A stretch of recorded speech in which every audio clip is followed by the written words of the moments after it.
Esiet sveicināti ģimenes enerģiju skola līnijas. Mani sauc Ludmila Burdaša-Laiva, un šodien es pastāstīšu, ko mums gatavo zvaigznes decembrī. Bet lūdzu ņemt vērā, ka tā ir kopēja prognoze, un tā var atšķirties no jūsu individuālas kartes.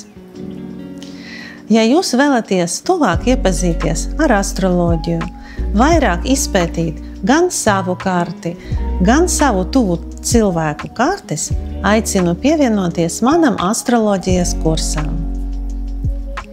Par decembri.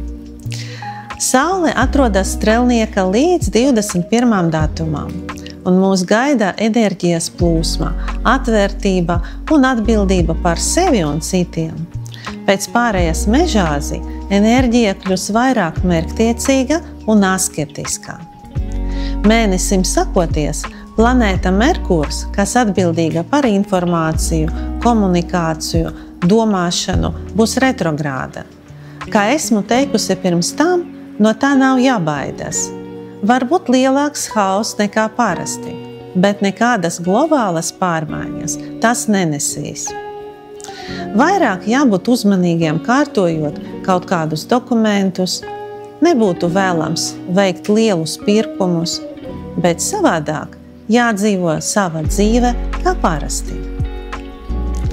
Retrogrādais status saglabāsies līdz 16. decembrim, un līdz mēneša beigām Merkurs paliks Strelniekā.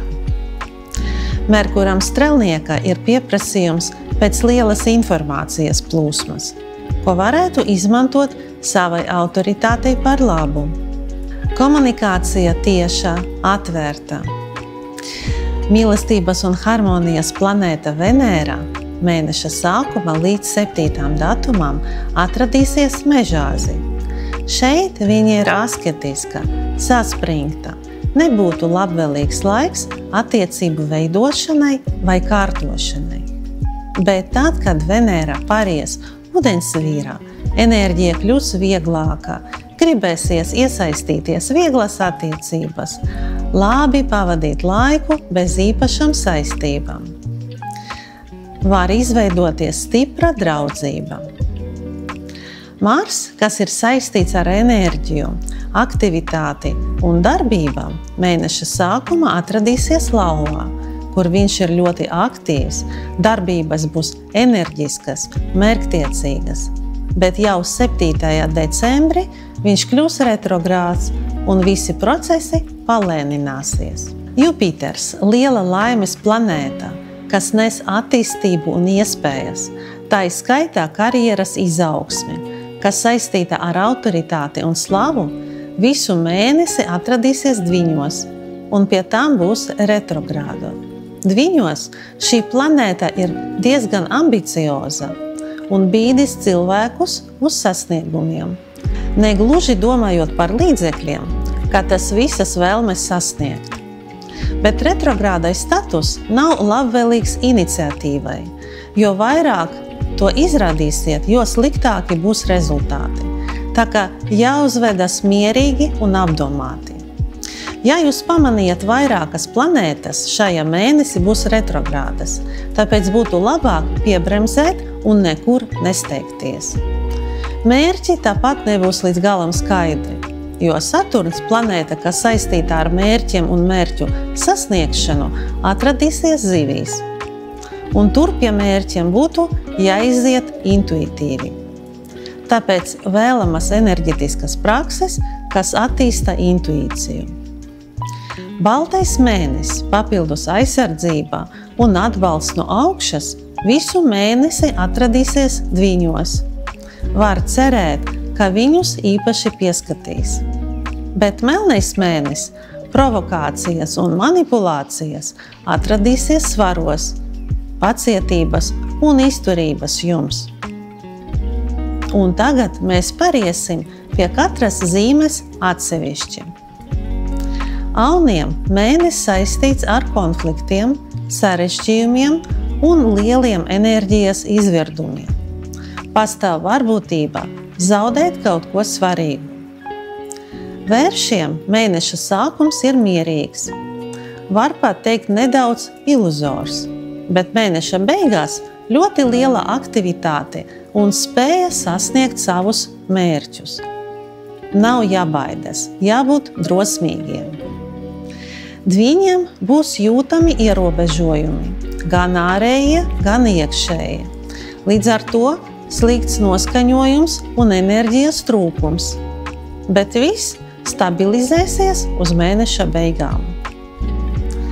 Vēžiem mēnesis saistīts ar ļoti lielām pārmaiņām, īpaši mēneša vidū.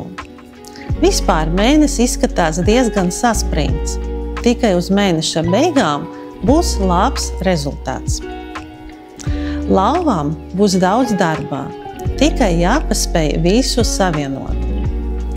Mēneša vidū būtu jāpieņem svarīgs lēmums, bet mēneša beigās varbūtība saskarties ar ļoti nepatīkamiem cilvēkiem. Jaunavam mēnesis atnesīs labus jaunumus un dos iespēju uzlabot attiecības. Vispār mēnesis labvēlīgs, lai pastrādātu ar partnerattiecībām. Labvēlīgs periods, lai veltītu vairāk laika ģimenei. Svariem mēneša sākums pacels senas smagas tēmas, kas saistītas ar ģimenes lietām, ar dzimtumu. Šīs periods izskatās pasmags, bet mēneša otrā puse ir jau vieglāka. Iespēja izvest attiecības jauna līmenī. Skorpioniem mēnesis būs vairāk saistīts ar finansu lietām. Labs laiks ieguldījumiem. Jābūt neatlaidīgiem un pārliecinātiem. Strelnieki var saskarties ar krāpšanu un manipulācijām. Esiet uzmanīgi, neļaujieties saldiem solījumiem, jo gala rezultātā viss sanāks tieši pretēji no iedomātā. Mežāžiem mēneši izskatās pasmags, mēneša sākumā var notikt konflikts, kas paņems daudz enerģijas un spēkā. Saudzējiet sevi. Ūdensvīriem mēnesis emocionāls. Iespējams, kāds gribēs jūs ievilkt savas manipulācijas un divdomīgas situācijas. Neļaujieties, esiet uzmanīgi.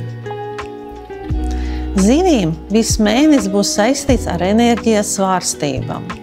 Varbūt enerģijas trūkums. Bet vispār mēnesis izskatās svarīgs, tāpēc būtu jāpacenšas savu enerģiju sabalansēt. Šodienai tas bija arī viss. Paldies par jūsu uzmanību!